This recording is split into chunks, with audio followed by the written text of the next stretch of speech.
El 5 de noviembre de 2006, tras 2 años de juicio, Hussein fue condenado, junto con otros dos acusados, a morir en la horca por el Alto Tribunal Penal iraquí. Hussein fue declarado culpable de haber cometido crímenes contra la humanidad por la ejecución de 148 chiitas de la aldea de Duyail en 1982. También se le atribuyó responsabilidad por el ataque químico a Al-Abha, el aplastamiento de la rebelión chiitía, las fosas comunes, la guerra contra Irán y la invasión Kuwait. En los 2 años de juicio, Hussein se mostró desafiante al tribunal iraquí, y en el momento en el que se le dictó la sentencia, varios colaboradores del exdictador insultaron al tribunal y Hussein pronunció las siguientes palabras: "Larga vida Irak, larga vida a los iraquíes. Alá es más grande que el ocupante". El 28 de diciembre de 2006, el Alto Tribunal Penal iraquí confirmó la orden de ejecución de Hussein para el 2 de enero de 2007. Sin embargo, los altos funcionarios iraquíes se apresuraron a tomar la decisión de su muerte antes de la llegada del 2007. Es así que el 30 de diciembre de 2006, Saddam Hussein fue ejecutado en la horca a las 6 horas local de Irak por los cargos de crímenes contra la humanidad. La ejecución, según el vicepresidente del Tribunal Supremo de Apelación, juez Munin Haddad, se realizó fuera de la zona verde. La crisis mundial actual o crisis económica mundial es el más claro ejemplo de la insostenibilidad del mundo capitalista. Esta se propaga como pandémica y comienza a desatar pánico en los principales mercados financieros, bancarios y monetarios. Una de las causas fue el debilitamiento del patrón del dólar. Esta moneda se devaluó en 4.528%. La flotación del tipo de cambio no solo se empleó como mecanismo para devaluar y mantener la competitividad, sino que se utilizó en los mercados a futuro, especulando con el tipo de cambio, lo cual desvirtuó por completo el mercado bancario. Otra de las causas fue el aumento de los precios de las materias primas, principalmente en el petróleo. Otra causa fue el alto endeudamiento público en Estados Unidos y Europa, por la demanda de materia prima, el consumismo, los costos de guerra, además de la deuda bancaria y privada.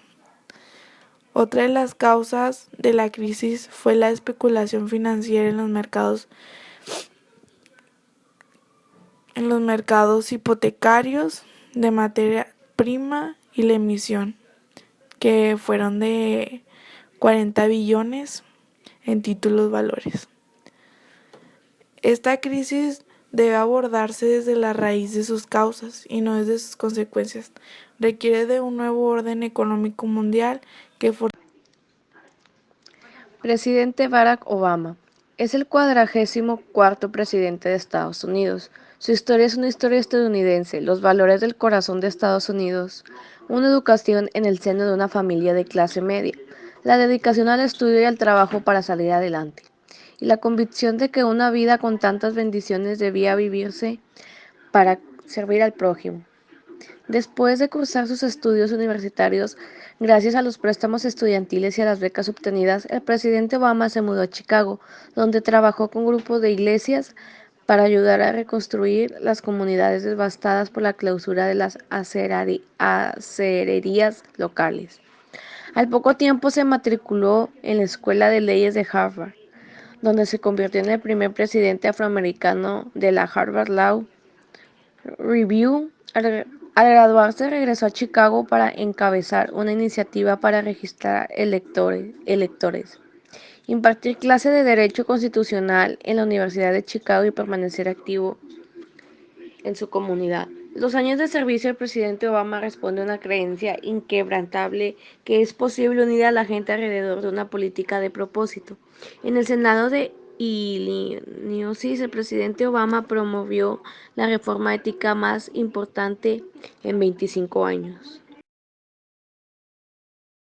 La vulnerabilidad del individuo a H1N1 Desde la antigüedad, el hombre se vio azotado por enfermedades que se transmitían y se extendían velozmente con carácter epidémico o pandémico, produciendo gran mortalidad.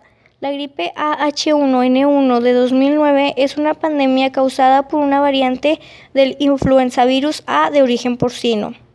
El 11 de junio del 2009, la Organización Mundial de la Salud la clasificó como de nivel de alerta 6, es decir, pandemia en curso que involucra la aparición de brotes comunitarios. Los virus de la gripe que provocaron las 3 peores pandemias del último siglo circularon en sus formas casi completas durante años antes de que ocurriera la catástrofe. Según demostraron investigadores de Hong Kong y Estados Unidos, el virus H1N1 que provocó la gripe española de 1918 a 1919 circuló en cisnes y humanos mucho antes de que comenzara la pandemia y no provino directamente de aves como se pensaba anteriormente. En su lugar, probablemente fue generada por intercambios genéticos de virus de cisnes y humanos. Esto contrasta fuertemente con los estudios previos que sugerían que el virus H1N1 de 1919 fue una mutación que saltó directamente de las aves a los humanos y acabó ocasionando la muerte de hasta 50 millones de personas. Las manifestaciones del mundo árabe de 2010 a 2013, conocidas como la Primavera Árabe, correspondieron a una serie de manifestaciones populares al clamor de la democracia y los derechos sociales organizada por la población árabe. El comienzo de estas manifestaciones ocurrió el 7 de diciembre de 2010 en la ciudad de Túnez, cuando un vendedor ambulante fue despojado por la policía de sus mercancías y cuentas de ahorros, y en respuesta de esto, en forma de propuesta. Durante su agonía, miles de tunecinos se rebelaron contra las malas condiciones en las que el país estaba sometido, causando un efecto dominó en el resto de las naciones árabes. Desde 1917, gobernaba por un gobierno considerado autoritario. Los tunecinos, ante la situación, Bouazizi salieron a protestar contra Ben Ali. Mohamed Bouazizi falleció el 4 de enero del 2011. 10 años después, el presidente Beline Hain dimitió. El ejemplo de Túnez fue imitado por el resto del mundo árabe. En Egipto salieron a manifestarse miles de personas contra Hosni Mubarak, quien llevaba 30 años en el poder. Los libios contra Muammar Gaddafi, 42 años en el poder. En Siria contra Bashar al-Assad, 14 años en el poder. En Yemen, Yusbi bin Said al-Said y el rey Hamad bin Ansar Khalifa de Bahrein incrementaron los parlamentos y prometieron mejores condiciones de vida en esos países. Para poder llegar a esto, primero se sometieron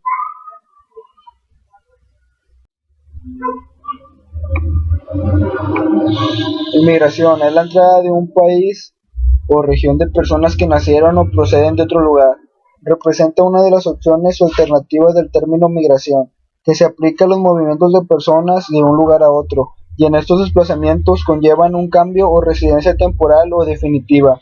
Los cambios opcionales de dichos movimientos migratorios son emigración, que es la salida de personas de un país o región o lugar determinadas para dirigirse a otro distinto de inmigración, que es la entrada en un país o lugar determinados procedentes de otras partes, de manera que una emigración lleva como comparativa posterior una inmigración de un país o lugar a llegada. Y con respecto a la última idea, hay que aclarar que hay un emigrante que llega a un país nuevo no se debe considerar como inmigrante, cosa que ha venido ocurriendo desde los últimos años, con la gran crisis migratoria en Europa, ya que centenares y hasta miles de personas han venido emigrando de los países conflictivos de África y Medio Oriente, y han muerto en náufragos y otros accidentes antes de haber llegado como inmigrantes a países europeos.